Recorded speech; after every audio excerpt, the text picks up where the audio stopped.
اللہ اللہ اللہ اللہ اللہ اللہ اللہ۔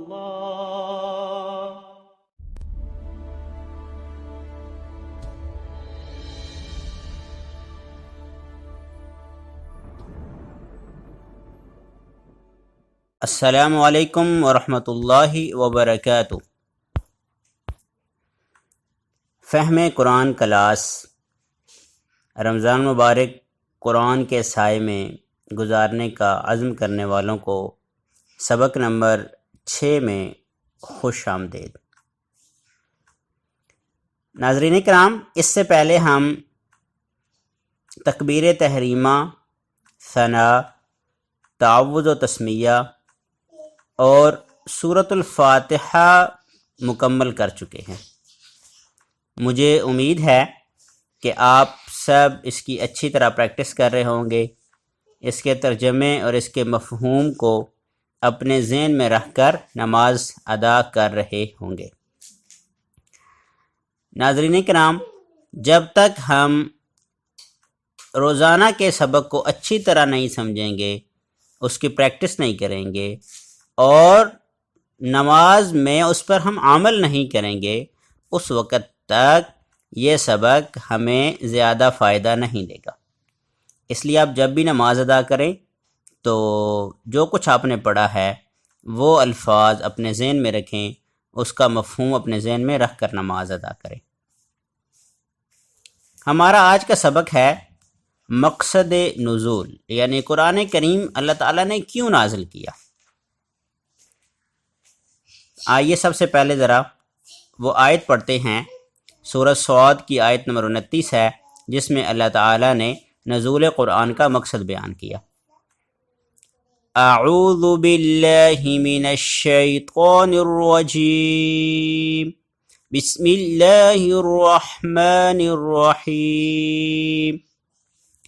کتاب انزلناہ الیک مبارک لیدبروا آیاتہ ولیتذکر اولو الالباب۔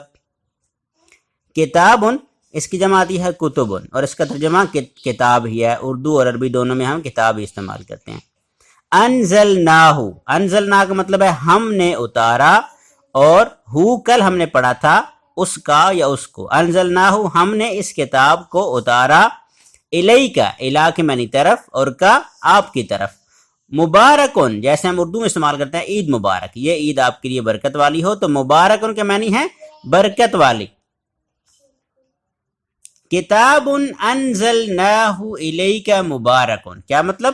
یہ کتاب ہم نے اتارا ہے اس کو آپ کی طرف، یہ برکت والی ہے۔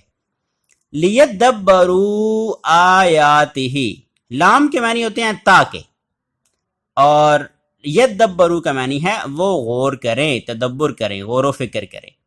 آیات، آیت کہتے ہیں نشانی کو۔ قرآن کریم میں بھی مختلف آیات ہیں۔ آیات اس کی نشانیوں پر، اس کی آیات پر، آیت کی میں جمع آیات آتی ہے، تو آیات ہی، اس قرآن کریم کی آیات پر غور و فکر کریں، تدبر کریں۔ وَلِيَتَذَكَّرَ أُولُو الْأَلْبَابِ، لام کے معنی تاکہ، واو کے معنی اور، لام کے معنی تاکہ۔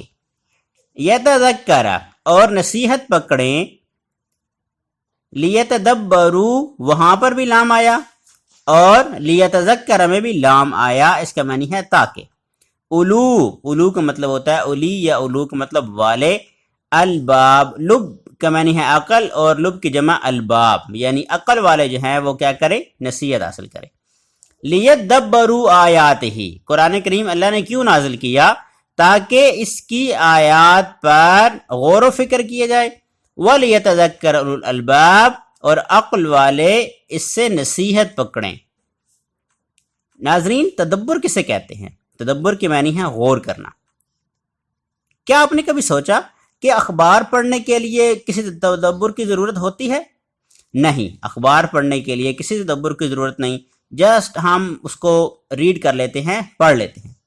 لیکن کیا آپ سائنس کی کتاب اخبار کی طرح پڑھ سکتے ہیں؟ بالکل بھی نہیں۔ وہاں ہمیں ایک ایک فارمولے پر، ایک ایک سوال پر غور کرنا ہوگا، اور غور اسی وقت ہم کر سکیں گے جب ہم اس کو سمجھیں گے۔ تو قرآن کریم اخبار کی طرح پڑھنے کی کتاب نہیں ہے، بلکہ اس کو سائنس کی کتاب کی طرح ایک ایک لفظ، ایک ایک آیت کا مفہوم سمجھ کر پڑھنا ہوگا۔ جب ہم کسی بھی کتاب کو بغیر سوچے سمجھے پڑھتے ہیں تو ہو سکتا ہے کہ ہمیں اس پر افسوس نہ ہو، لیکن اگر ہم قرآن کریم کو بغیر سوچے سمجھے پڑھیں گے تو اس پر ہمیں افسوس ہوگا، اور آج نہیں تو کل ضرور افسوس ہوگا۔ اس لیے اس پر غور کریں اور اس کو سمجھ کر پڑھیے۔ تدبر کے معنی غور کرنا، اور تذکر کے معنی نصیحت حاصل کرنا، یعنی اپنی زندگی میں ہی اس کی باتوں پر عمل کرنا، تاکہ دنیا اور آخرت کی ساری برکتیں ہمیں حاصل ہو سکیں۔ خود سے غور کرنا بہت ضروری ہے۔ علامہ اقبال نے فرمایا، تیرے ضمیر پر جب تک نہ ہو نزول کتاب، گرہ کشا ہے نہ رازی نہ صاحب کشاف۔ یعنی جب تک آپ یہ نہیں سمجھیں گے کہ یہ قرآن اللہ تعالیٰ نے میرے لیے نازل کیا ہے، تو اس وقت تک بڑے بڑے مفسر حضرات کی آپ تفسیریں پڑھ لیں، تب بھی آپ کے لیے سمجھنا آسان نہیں ہوگا۔ قرآن کو ہم کس طرح زندگی میں لائیں؟ قرآن سے ہمارے 4 تعلق ہونے چاہیے۔ راست یعنی ڈائریکٹ تعلق، شخصی پرسنل تعلق، طے شدہ یعنی پلان، اور متعلق یعنی ریلیونٹ۔ ڈائریکٹ تعلق کیسے ہے؟ جب ہم قرآن پڑھتے ہیں تو ہم یہ کہتے ہیں کہ یہ اللہ کی کتاب ہے، سنتے ہیں تو ہم یہ کہتے ہیں کہ یہ کس کا کلام ہے؟ اللہ کا کلام ہے، یعنی اللہ تعالی ہم سے براہ راست مخاطب ہیں۔ وہ دیکھ رہا ہوتا ہے کہ میرا بندہ میرا کلام سن کر کیا کرتا ہے۔ تو جب بھی ہم قرآن پاک پڑھیں تو یہ غور کریں کہ یہ اللہ تعالیٰ نے صرف میرے لیے نازل کیا ہے۔ اس کے بعد جو بھی آیت پڑھیں یا سنیں، یہ احساس کہ یہ آیت میرے لیے ہے، یہ آیت فلاں کافروں کے لیے، فلاں مشرکوں کے لیے، فلاں منافقوں کے لیے، اور فلاں مدینے کے نہیں، یہ اور کسی کے لیے نہیں ہے، یہ کس کے لیے ہے؟ میرے لیے ہے۔ اور ہم نے ہر آیت میں یہ دیکھنا ہے کہ اس میں میرے لیے کیا پیغام ہو سکتا ہے۔ نمبر 3، جیسے ہم کہتے ہیں دانے دانے پہ لکھا ہے کھانے والے کا نام، تو ہم جانتے ہیں کہ دنیا کی ہر چیز تقدیر کے تحت ہے، تو ہم کہیں گے کہ آیت آیت پر لکھا ہے سننے والے کا نام، پڑھنے والے کا نام، ایک ایک قرآن کی آیت پر ہمارا نام لکھا ہوا ہے کہ ہم اسے پڑھیں اور اس کو سمجھنے کی کوشش کریں۔ نمبر 4، ریلیونٹ، قرآن کریم تذکیر ہے، یاد دہانی ہے، یعنی جب بھی قرآن پڑھا جاتا ہے یا سنا جاتا ہے تو وہ ہمیں کوئی پیغام دے رہا ہوتا ہے۔ یہ کیسے ہو سکتا ہے کہ اللہ تعالیٰ کی تذکیر غیر متعلق ہو؟ نہیں، آج مجھے یہ سوچنا ہے کہ اے اللہ، آپ نے مجھے یہ آیات آج کیوں سنائی ہیں؟ اس لیے کہ یہ آج میرے متعلق تھی۔ تو یہ 4 کام ہیں، راست، طے شدہ، شخصی اور متعلق۔ جب تعلق معلوم ہو گیا تو اس کے لیے ہمیں 4 کام کرنے ہیں۔ سب سے پہلے توجہ، اس کے بعد فہم، اس کے بعد تصور، اور پھر احساس۔ توجہ یہ ہے کہ پوری آیت سمجھ میں نہ بھی آئے تب بھی توجہ سے اس کو سمجھنے کی، توجہ سے سنیں، اور جو لفظ جس کو بھی سمجھ سکیں اس کو پکڑنے کی کوشش کریں۔ فہم یہ ہے کہ نہ سمجھ میں آئے تو اللہ تعالیٰ سے معافی مانگیں کہ اے اللہ، اتنی عمر گزر گئی ہے، اور اسی وقت عہد کیجئے کہ آج سے قرآن کریم کو مسلسل سمجھنے کی کوشش کروں گا۔ تصور یہ ہو کہ جب بھی اللہ کی نشانیوں کا ذکر ہو یا تاریخ کا ذکر ہو تو اس کا خوب تصور کیجئے، اور آخر میں نعمتوں اور احسانات کا پوری طرح احساس رکھیے۔ جنت کا ذکر ہو تو شوق اور امید پیدا ہونی چاہیے، جہنم کا ذکر ہو تو خوف اور ڈر پیدا ہونا چاہیے، تب ہم جا کر قرآن کریم سے مکمل طور پر فائدہ حاصل کر سکیں گے۔ تدبر اور تذکر کا ایک سادہ سا طریقہ یہ ہے کہ آپ دعا کریں، احتساب کریں، پلان بنائیں اور تبلیغ کریں۔ دعا یہ ہے کہ قرآن کی ہر آیت عمل کے لیے ہے، دل سے یا اپنے جسم کے اعضاء سے۔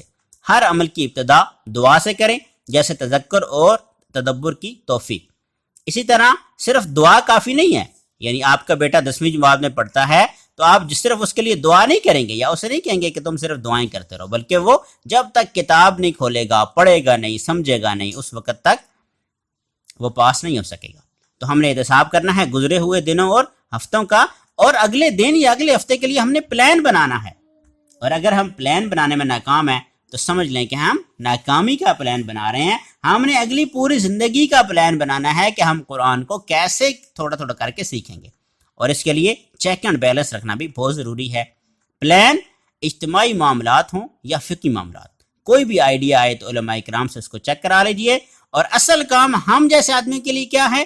تعلق باللہ، یعنی اللہ سے تعلق بنانا، اتباع رسول نبی صلی اللہ علیہ وسلم کی اتباع کرنا، آخرت کی فکر کرنا، ذکر اذکار کرنا، عبادات، اخلاق، معاملات، دعوت، تبلیغ، امر بالمعروف، نہی عن المنکر، یعنی نیک کام کا حکم دینا، برے کاموں سے روکنا، ٹیم ورک اور اجتماعیت، یہ سب ہمارے پلان ہیں۔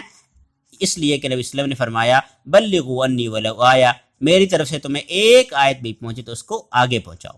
اس لیے ہر عمل کی ابتدا دعا سے کریں، گزرے ہوئے دن یا ہفتوں کا احتساب کریں، اگلے دن یا ہفتے کا پلان کریں، اور اس کو آگے پہنچانے کی فکر کریں۔ یہی 4 کام ہمارے ذمے ہیں۔ قرآن کے جو حقوق ہیں ان میں ایمان رکھنا، پڑھنا، سمجھنا، تدبر کرنا، عمل کرنا اور پھیلانا ہمارے ذمے ہے، لیکن یاد رکھیں بغیر سمجھے تذکر اور تدبر نہیں ہو سکتا، یعنی قرآن کے نازل ہونے کا مقصد پورا نہیں ہو سکتا۔ آج اور ابھی دعا کریں اور پلان بنائیں کہ کچھ بھی ہو جائے ہم انشاءاللہ قرآن کریم سیکھنے کا پروگرام مسلسل جاری رکھیں گے۔ ناظرین، کل جمعۃ المبارک ہے، آپ نے اس پورے ہفتے میں جو کچھ سیکھا اس کا بار بار اعادہ کریں۔ جو کل انشاءاللہ آپ کو ایک مختصر سا سوال نامہ دیا جائے گا جو بہت آسان ہوگا، تو تاکہ آپ کو یہ معلوم ہو کہ آپ نے کتنا یاد کیا ہے۔ کل انشاءاللہ ہماری کلاس نہیں ہوگی، انشاءاللہ اگلی کلاس ہماری پرسوں ہوگی۔ دعا پڑھ لیں۔ سبحان اللہ وبحمدہ، سبحانک اللہم وبحمدک، نشہد ان لا الہ الا انت، نستغفرک ونتوب الیک۔ السلام علیکم ورحمۃ اللہ وبرکاتہ۔